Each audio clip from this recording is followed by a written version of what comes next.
चलिए बोलिए।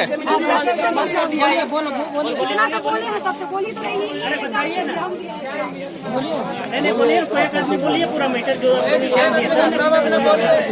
आपको 5 मिनट 10 मिनट लगेगा। 4 मिनट आपके पास से कंप्लेन दी है, 5 मिनट का तो हम लोग का कंप्लेन उन्होंने कि 5 मिनट और टाइम दिया जाएगा। 5 मिनट चला गया एक्स्ट्रा, फिर से टाइम मिला नहीं मिला वो टाइम नहीं मिला बोला गया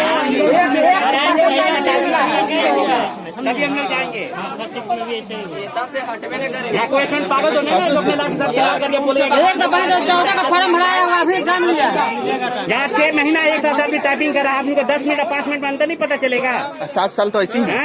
ऊपर से आयोग 7 साल तो ले लिया और कितना साल लेगा। ऊपर से टीसीएस भी अंदर से धांधली किया जा रहा है।